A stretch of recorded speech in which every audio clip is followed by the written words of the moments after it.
നമുക്ക് ഇഷ്ടപ്പെട്ടൊരു ഫുഡ് ഏതെങ്കിലും ഒരു റെസ്റ്റോറൻറ്റിൽ പോയി കഴിച്ച് അട്ടർ ഫ്ലോപ്പ് ആയിട്ടുണ്ടെങ്കിൽ നമ്മൾ ആ ഒരു ഫുഡിനെ തന്നെ വെറുക്കുമല്ലേ. അതേപോലെ ഞാൻ വെറുത്തതായിരുന്നു ഞാൻ ഈ ഒരു അൽഫാം എന്ന് പറയുന്ന സാധനം. കാരണം ഞാൻ ട്രിവാൻഡ്രത്ത് നിന്നും ഒരു അത്യാവശ്യം നല്ല പേരായിട്ടൊരു റെസ്റ്റോറൻറ്റിൽ നിന്നാണ് ഞാൻ കഴിച്ചത്. ബട്ട് അത് അട്ടർ ഫ്ലോപ്പായിരുന്നു. പിന്നെ ഞാൻ കരുതി ഇനി ഞാൻ അൽഫാം ട്രിവാൻഡ്രത്ത് നിന്ന് കഴിക്കില്ല, എൻ്റെ നാട്ടിൽ പോകുമ്പോൾ മാത്രമേ കഴിക്കുള്ളൂ. കാരണം ഞാൻ മലബാർ ഏരിയ ആയതുകൊണ്ട് തന്നെ എനിക്ക് അവിടുന്ന് അടിപൊളി അൽഫാമുകൾ കിട്ടാറുണ്ട്. അങ്ങനെ ഞാൻ ഈ ഒരു സാധനമേ വെറുത്തിരിക്കുന്ന സമയത്താണ് എൻ്റെ ഒരു ഫ്രണ്ട് ഈ ഒരു റെസ്റ്റോറൻറ്റ് എനിക്ക് സജസ്റ്റ് ചെയ്യുന്നത്. അപ്പോൾ ഞാൻ പറഞ്ഞു എന്ത് വന്നാലും ഞാൻ പോവില്ല, ഞാൻ കഴിക്കില്ല. അതിലവൻ പറഞ്ഞു നിനക്ക് ഈ റെസ്റ്റോറൻറ്റിൽ നിന്നും മോശമായിട്ടാണ് ഈ ഒരു ഫുഡ് തോന്നുന്നതെങ്കിൽ എനിക്ക് വന്നിട്ടുള്ള ബില്ല് മൊത്തം അവൻ പേ ചെയ്തോളാം എന്നുള്ളൊരൊറ്റ വാക്കിൻ്റെ പുറത്തും അവൻ്റെ നിർബന്ധത്തിൻ്റെ പുറത്തും ഞാൻ ഈ ഒരു റെസ്റ്റോറൻറ്റിൽ നിന്നും മന്തി കഴിക്കാൻ വേണ്ടി പോയത്.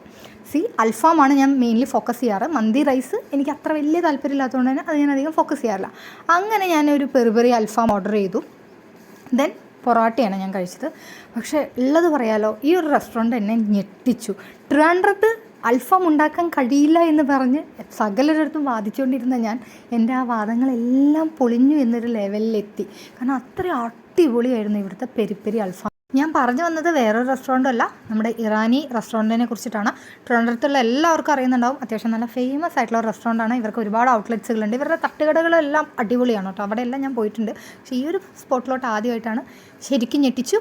ഇനി അങ്ങോട്ട് ഇവിടേക്ക് തന്നെ.